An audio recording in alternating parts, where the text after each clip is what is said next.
89వ శ్లోకము. శివప్రియా శివపరా శిష్టేష్ట శిష్టపూజిత అప్రమేయ స్వప్రకాశ మనోవాచామగోచర. ఈ శ్లోకంలోని మొదటి నామము శివప్రియ. ఇది 409వ నామము. ఇది 4 అక్షరాల నామము. ఈ నామంతో అమ్మవారికి నమస్కరించేటప్పుడు శివప్రియాయై నమః అని చెప్పాలి. శివ అంటే శివునికి, ప్రియ అంటే ఇష్టమైనది లేదా శివుని ఇష్టముగా గలది. శివుని యొక్క రూపమే అమ్మవారు అయినప్పుడు, అమ్మవారికి శివుడంటే ప్రీతి అన్నప్పుడు అమ్మవారికి తన మీదనే తనకు ప్రీతి అని చెప్పినట్లవుతుంది. అసలు ఈ ఇద్దరు ఎన్ని రకాలుగా ఉంటారో చెప్పలేము. ఒకసారి చెరిసగంగా ఉంటారు, ఒకసారి ఒకరిలో ఒకరుంటారు, మరోసారి ఒకరుగా ఒకరుంటారు, ఇంకోసారి ఇద్దరూ కలిసిపోయే ఉంటారు. ఇలా చీకటి వెలుగులు లాగాను, చెట్టు విత్తనం లాగాను, ఎన్నో రకాలుగా కలిసిపోయినట్లుగాను, విడివిడిగా ఉన్నట్లుగాను ఉండగలరు. వీళ్ళిద్దరి మధ్య ఉండే ప్రేమ వీళ్ళిద్దరిని అలా ఉండేట్లుగా చేయిస్తుంది. ఇలాంటి దాంపత్యము మరొకరికి లేదు, ముందు ముందు కూడా ఎవరికీ రాదు. ఈ ఇద్దరు ప్రతి జీవిలో ఆత్మను, దేహాన్ని లేదా ప్రకృతి పురుష తత్వాలను లేదా ప్రజ్ఞా పదార్థ తత్వాలను సూచిస్తారు. అందుకే వీళ్ళను ఒకరి నుండి ఒకరు విడదీయలేము. శివము అంటే మంగళకరము అనే అర్థములో మంగళకరమైన, శుభప్రదమైన, కళ్యాణవంతమైనవి ఏమైనా అమ్మవారికి ఇష్టమే. ఆవిడ కళ్యాణి కాబట్టి ఆవిడకు కావలసింది లోక కళ్యాణం. శివునికి ప్రీతికరమైనది లేదా శివునిపై ప్రీతి కలది, మంగళకరమైన వాటి యందు ప్రీతి కలిగినది అని ఈ నామానికి అర్థాలు చెప్పవచ్చును. ఈ శ్లోకంలోని తర్వాత నామము శివపర. ఇది 410వ నామము. ఇది 4 అక్షరాల నామము. ఈ నామంతో అమ్మవారికి నమస్కరించేటప్పుడు శివపరాయై నమః అని చెప్పాలి. శివ అంటే శివుని, పర అంటే పరమావధిగా కలిగినది. అమ్మవారికి ధ్యేయము, లక్ష్యము, పరమావధి శివుడే. ఆ పరబ్రహ్మ అయిన సదాశివుని ఎందే అమ్మవారికి అంత నిష్ఠ. ప్రకృతి అనే కార్యానికి పురుషుడు ఎలా కారణమో అమ్మవారికి అయ్యవారు అలాంటి వాడు. కాబట్టి అమ్మవారికి పరమావధి శివుడే అవుతాడు. శివపరులైన వారి వల్ల భగవద్ దర్శనము జరుగుతుంది, జరగవలసిన పనులు జరుగుతాయి. హద్దులు, పరిమితులు, పరిధులు లేనివారే శివపరులు. భక్తి తత్పరులే శివపరులు అవుతారు. శివమూర్తి, శివప్రియ, శివపర ఈ 3 నామాలను అర్థం చేసుకోవడానికి ఈ ఉదాహరణలు చెప్పుకోవచ్చును. నీటికి సంబంధించిన పరమాణువులు మంచులాగా ఉన్న స్థితి శివమూర్తి నామార్థాన్ని, అవి నీళ్ళ రూపంలో ఉన్న స్థితి శివప్రియ నామార్థాన్ని, అవి నీటి ఆవిరిగా ఉన్న స్థితి శివపరా నామార్థాన్ని సూచిస్తాయి. పంపు గొట్టాలలో నీరు పై 3 స్థితులలో ఉన్నప్పుడు పంపు తిప్పితే 3 రకాలుగా వ్యవహరిస్తుంది. ఎలా అంటే మంచుగా ఉన్నప్పుడు పంపు తిప్పితే అడ్డుకుంటుంది. ఈ స్థితి అయ్యవారు అమ్మవారి ఆకారాన్ని, రూపాన్ని పొంది ఉండటాన్ని సూచిస్తుంది. ఇది శివమూర్తి స్థితి. గొట్టంలో నీరు నీళ్లుగా ఉన్నప్పుడు పంపు తిప్పితే నీరు వస్తుంది. ఈ స్థితి ఇద్దరిలో ఒకరిలో ఒకరు కరిగిపోయి వారి ప్రేమలోకంలో పరిమితమై వారు ఉండటాన్ని సూచిస్తుంది. ఇది శివప్రియా స్థితి.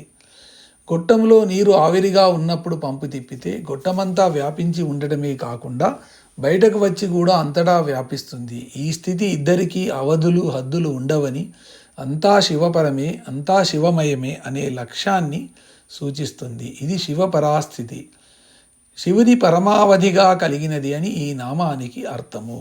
ఈ శ్లోకంలోని తర్వాతి నామము శిష్టేష్ట. ఇది 411వ నామము. ఇది 3 అక్షరాల నామము.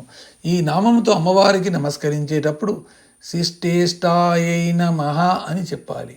శిష్ట అంటే శిష్టజనులు అనగా సజ్జనుల యందు, ఇష్ట అంటే ఇష్టము కలిగినది. శిష్టులు అంటే శేషించిన వారు అనగా మిగిలిన వారు అని అసలైన అర్థము.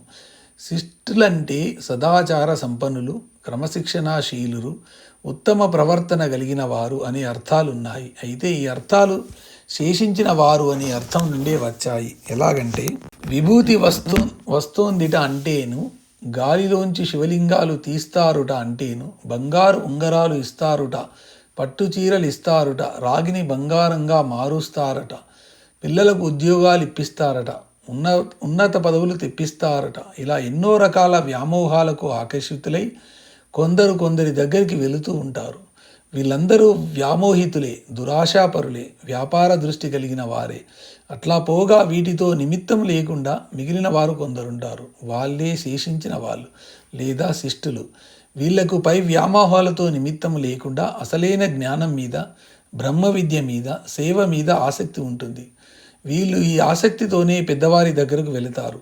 అందరినీ ఏదో విధంగా ఆకర్షించి ఆ తర్వాత వారిని బాగుపడుద్దామని పెద్దవారు ఇలాంటి మార్గాలు అనుసరిస్తారు. షిరిడి సాయిబాబా గారు కూడా ఇలా చేసిన వారే. అందరూ ఇలా శిష్టులుగా మారాలని గురువులకు ఉంటుంది. శిష్టులు అంటే అమ్మవారికి ఇష్టము అని ఒక అర్థము, శిష్టుల చేత ఇష్టుల రూపంలో ఆరాధింపబడినది అని ఇంకో అర్థము, జిజాసువులు శిష్టేష్టుల రూపంలో నుండునది అని మరో అర్థము ఈ నామానికి చెప్పుకోవచ్చును. ఈ శ్లోకంలోని తర్వాతి నామము శిష్ట పూజిత. ఇది 412వ నామము. ఇది 4 అక్షరాల నామము. ఈ నామంతో అమ్మవారికి నమస్కరించేటప్పుడు శిష్ట పూజితాయై నమః అని చెప్పాలి. శిష్ట అంటే శిష్ట జనుల చేత, పూజిత అంటే పూజింపబడునది. పై నామంలో చెప్పిన శిష్ట జనుల చేత అమ్మవారు పూజింపబడుతుంది. ఒక్కొక్కప్పుడు అటువంటి శిష్టజనులకు ఉపకారం చేసి ఆదుకుంటే వారు మనపై పూజ్య భావం కలిగి ఉండవచ్చు. ఆ పూజ్య భావాన్ని, వారి పూజల్ని మనకు జమ కట్టుకోకూడదు. అమ్మవారిని మనలో దర్శించి మన చేత అమ్మవారు వారికి మంచి చేసిందనే దృష్టితో ఆ పూజ్య భావాన్ని వ్యక్తం చేసి పూజిస్తారని గుర్తుపెట్టుకోవాలి. శిష్టజనుల చేత పూజింపబడునది అని ఈ నామానికి అర్థము. ఈ శ్లోకంలోని తర్వాతి నామము అప్రమేయ. ఇది 413వ నామము. ఇది 4 అక్షరాల నామము. ఈ నామంతో అమ్మవారికి నమస్కరించేటప్పుడు అప్రమేయాయై నమః అని చెప్పాలి. అప్రమేయ అంటే ప్రమాణములు లేనిది, ప్రమాణములకు లొంగనిది. అమ్మవారు మన లెక్కలకు, ప్రశంసలకు, మన ప్రమాణాలకు లొంగదు. హద్దులు, అవధులు, పరిమితులు ఉన్న వాటి పరిమాణాలను కొలవచ్చును, కానీ వీటికి అతీతంగా సత్యము, జ్ఞానము, అనంతము, బ్రహ్మ అనే లక్షణాలున్న అమ్మవారిని కొలవగలమా? ఒక చట్రంలో బిగించగలమా? ఒక నిర్వచనంతో సూక్ష్మీకరించగలమా? ఇవేవి ఎవరి దగ్గర కుదరవో ఆవిడే అమ్మవారు. కొలతలు లేనిది, కొలతకు లొంగనిది అని ఈ నామానికి అర్థము. ఈ శ్లోకంలోని తర్వాతి నామము స్వప్రకాశ. ఇది 414వ నామము. ఇది 4 అక్షరాల నామము. ఈ నామంతో అమ్మవారికి నమస్కరించేటప్పుడు స్వప్రకాశయాయ నమః అని చెప్పాలి. స్వప్రకాశ అంటే తనంతట తానే ప్రకాశించినది. జ్ఞప్తికి రాని విషయము జ్ఞప్తికి రావడము, తెలియని విషయము తెలియడము స్వప్రకాశ లక్షణాలు. ఇవి లోపల నుండి వాటంతటవి బయటకు వచ్చేవి. వైద్యశాస్త్రంలో శిష్యర్స్ కొలుసుకోవడాన్ని జ్ఞాపకం రావడం అంటారు, కానీ అది సరికాదు. జ్ఞాపకం వస్తే శిష్యర్స్ కలుసుకుంటాయి అనడం సబబు. నిద్ర వస్తే కనురెప్పలు మూసుకుంటాయి అని చెప్పడం సబబే కానీ కనురెప్పలు మూసుకుంటే నిద్ర వస్తున్నట్లు లెక్క అని చెప్పడం సబబు కాదు. గుర్రం బండిని లాగడం అంటే బండి గుర్రాన్ని నెట్టడమే అన్నట్లుంటుంది. వైద్యశాస్త్రంలో చెప్పే విధంగా అర్థం చెప్పుకుంది. అయితే అందరికీ ఒకేలా జ్ఞానము ప్రకాశించాలి కదా అని అనిపించవచ్చు. లోపల జ్ఞానము విద్యుత్తు లాంటిది. ఆ విద్యుత్తుకు పాత విద్యుత్తు, కొత్త విద్యుత్తు, సరిగా పనిచేయని విద్యుత్తు, పనిచేసే విద్యుత్తు అనే మంచి చెడు లక్షణాలుండవు. ఆ దుర్లక్షణాలు విద్యుత్తు ప్రవహించే తీగల్లోనూ, వాటికి ఆచ్ఛాదనంగా ఉండే ఇన్సులేటర్స్లోనూ, బల్బులలోనూ, రేడియోలలోనూ, ఇతర విద్యుత్తు మీద పనిచేసే సాధనాలలోనూ ఉండవచ్చును. అలాగే భౌతిక దేహానికి మంచి చెడు లక్షణాలుంటాయి కానీ దాని ద్వారా వ్యక్తమయ్యే జ్ఞానానికి ఉండవు. జ్ఞానస్వరూపిణి అయిన అమ్మవారి విషయంలో కూడా అంతే.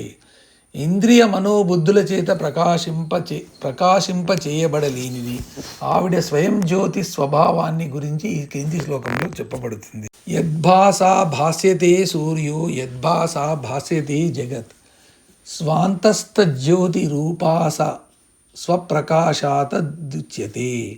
దేని వలన సూర్యుడు, జగత్తులు ప్రకాశవంతమవుతున్నాయో అట్టి అంతరంగ ఆత్మరూప జ్యోతిని స్వప్రకాశమని అంటారు అని పై శ్లోకానికి అర్థము. ఇది మనలోని చిత్కలకు సంబంధించిన బుద్ధి, జ్ఞానంగా గ్రహించాలి.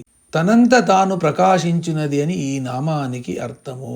ఈ శ్లోకంలోని చివరి నామము మనోవాచామగోచరా. ఇది 415వ నామము. ఇది 8 అక్షరాల నామము.